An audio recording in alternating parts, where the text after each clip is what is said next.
Peace FM 104.3. Who to meet Taki? Kasama Shatta House. You know ni nkomo ewie enje some update bi enyama ni bia efa VGM PA George da say bibia aboko there. Kwesi brane abrian so nyame adom yetiase. Okay. Well, akwetia ho dum senti. Me sure say ogie no nso a onka nti wo de bre na gie aketua no sa why? Sa pepe. Me in America na South Africa baby and go nanka oko holiday wo Bahamas bia na bibi. Oh, na bia nka which near abnam where akuja okwan. Enya ba Mate. Ewe yanhwe nkomo no minim se after VGM and ye chichu anwontifo mienu Shatta Wale Stonebwoy. VGM board no yen centrofo nhie mu na otwetwe mu no de nsem de to Ghana for nyina nim about say woma ban omo indefinitely. Womo emfa ye plaques no so a womo eje sa na dwono awards plaques no mo famra.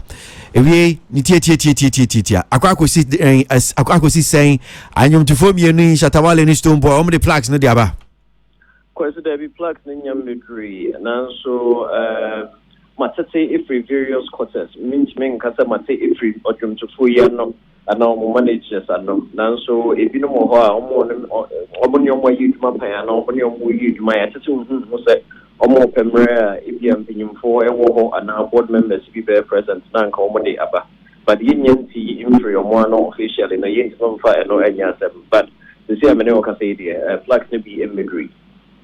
Okay. Which means bia omo managers monti omonka ena monso mode nsam ne tudwa board no din nsam ne tudwa na nya dia official bia mafre ana muni omedi nkita ho bia se plaques no ye gia de Debbie kwesi ye gidi se DC and interna on their own out of a gentleman's gesture omo bitimi say okay. So their board that me submit myself to it just says that you can na their board need na so terms and conditions of the scheme edit so edit ma ban ni na so twen edit ma mo so omo mututum said your way and omo ni na so twen no so mututuma board na edit say no credit board na ka say effective immediately na ko fambra now so enya their board no me sure say board na e we the position say omo bidio muchi I say hey move from because board na their position omo wanna say the idea behind it say and then a cocoa one card dream and history the kika on biana and so somebody there that say yes straight omo plaque na there every year omo ka say it is just a symbol that represents category of winning now so the idea behind it now the ever caught on records the ever caught in the history no and then the can see a plaque na there is just an added incentive. In the study, I'm out of a gentleman's gesture and a scheme no submit your mohotuno. Scheme no GDS obey the need for no more diaba. No one from me sure say Ubiko could deal with someone from Brad because the idea behind it, which has been accomplished. Okay.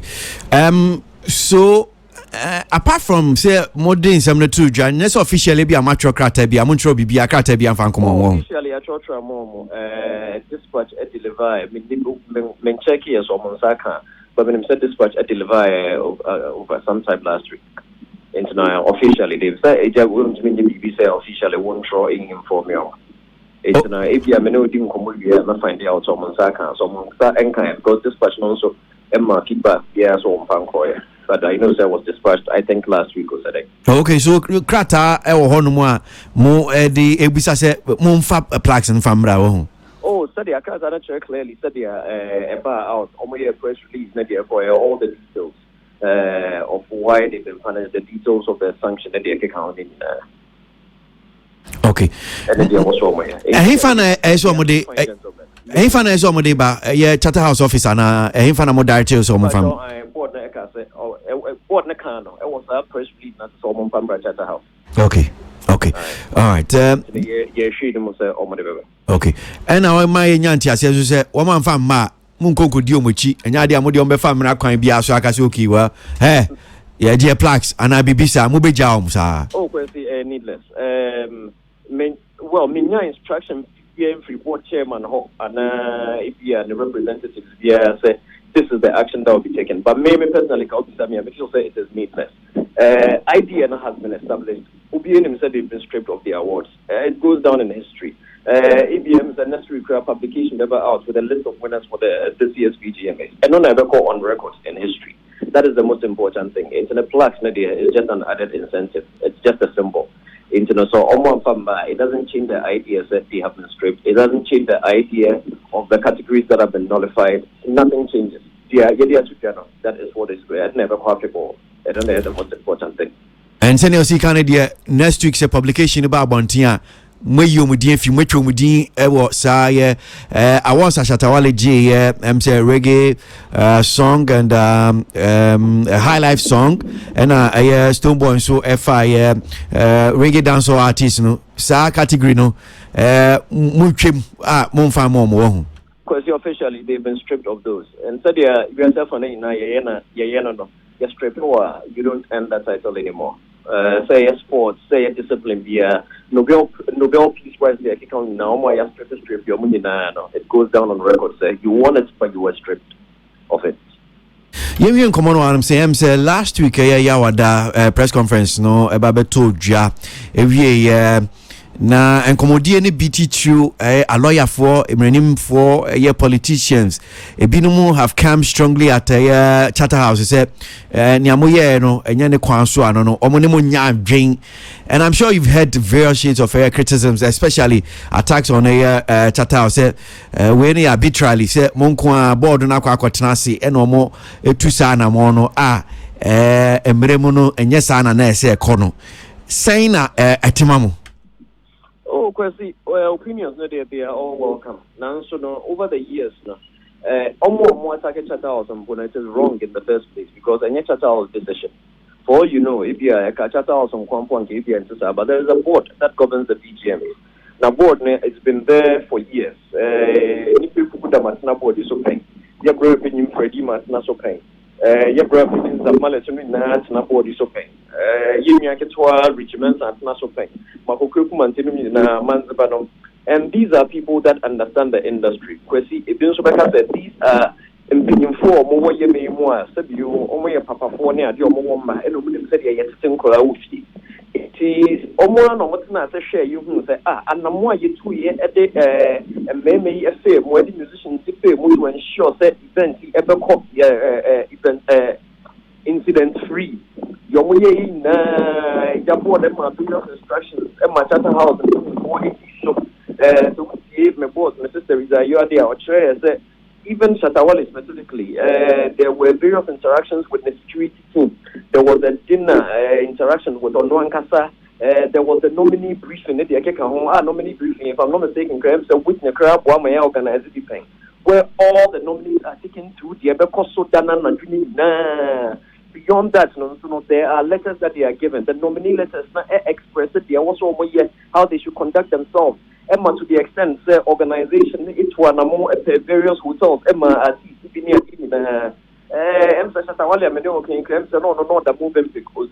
I mean, and all these things.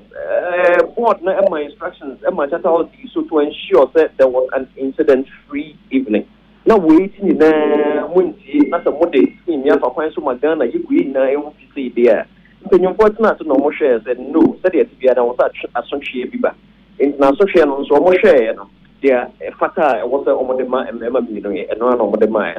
Because the said we are independent from the omodema opposed to foreign. Opposed to foreign United DC or conference center nano 18th May. Into 19th May and opportunity to them. In DC, and no, the amount of support more shimo. Various people are control statements and they are kicking one or court first time, they could do 20th June. And no, you're independent of the air cost of BGM board now, because board also were no terms and conditions are at huge. That terms and conditions in a board 18 national. And now, on the AMA sanctions. Question occur, you cannot impress everybody. Now, so in your bid to impress everybody, knows so one year, no one says that you may be what I will say. Scheme no terms and conditions. Now we are law abiding people. And they apply terms and conditions now. Your best stress will be a episode. No clear because we are funding to win the board na any argument. But non just that the terms and conditions should not be applied. As a lawyer opinion, so can them say, maybe a school. What's over school be? Uba school in my terms and conditions as school year will be what year they are quite a over person. One pair of it school for an Amen Macra was say, oh, there be my pet, my bow school them. What about school? No, what be Yamra. Now, the sanctions number one. I feel if you don't ethnic, she says sanctions, now what she do. I see another. Maybe personally, the crime in TSA. Okay. Opinions in the other one now, but yet to be asset. Now, say your best stress, and you go payo, and I say, and yes, and maybe yes. Sabu, Charter of a business organization, and it is here for the entire industry. Charter House contribution to Ghanaian music industry, a quaffable, question you wouldn't that. It's free stars of the future, Malika, ethnic Canadian in Yanka, a big into the Charter House as an organization would not deliberately want to say, yeah, sabotage and now so be the Amanitia musician. Shatta Wale Stonebwoy, you know where I am for me. I call them brothers. Now, we shall swear the scheme the kind and say, and yes, a Charter House as an organization, only you question said, Charter House, a concert. You see, a concert is Stonebwoy, a bit nasu, and Shatta Wale, a bit nasu, no boy, bear come on. You have a problem or we are still in one society now. So that scheme called Vodafone Ghana Music Awards now. Kwesi, it is not by accident, say 18 to 20 years in a country where a lot of other schemes have collapsed. Say, and yet firm hands and paying for to suffer a human, paying for to some Manzaba, and paying for to say that Mallet, no meaning paying for to say, even if you walk with your boy, and you firm hands, no more criticism, no more quine, say, and the Akeka, Ka Embam be true and Suya Itri. It's the best slope, yeah, say.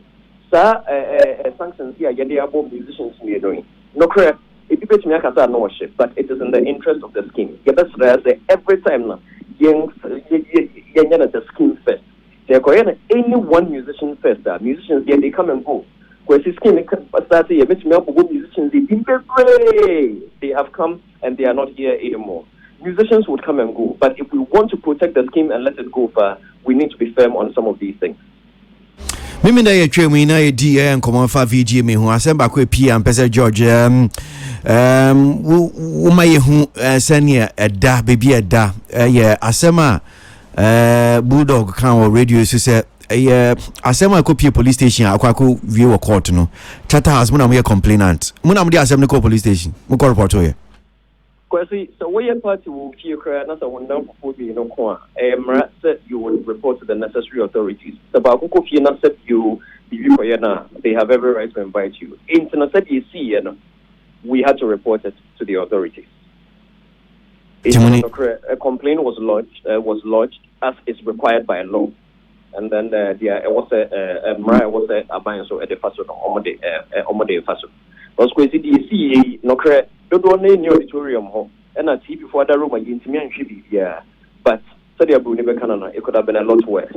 The BBC nothing young shit, I'm a it's not you study ever come. I would have won Ghana Music Award. It's not, it can be any other event. Internal Mra, so and our organization, FIR, over the man, opposed to force. Charter House as an organization was organizing an event. BBC issue event last year. It was mandated by law, say, it just come escalate, you putting for more machine. Or said you, because you said you didn't know you the cameras, no, I took you any idea now, it could have been worse. That's George, the BBC. This FM 104.3, good to meet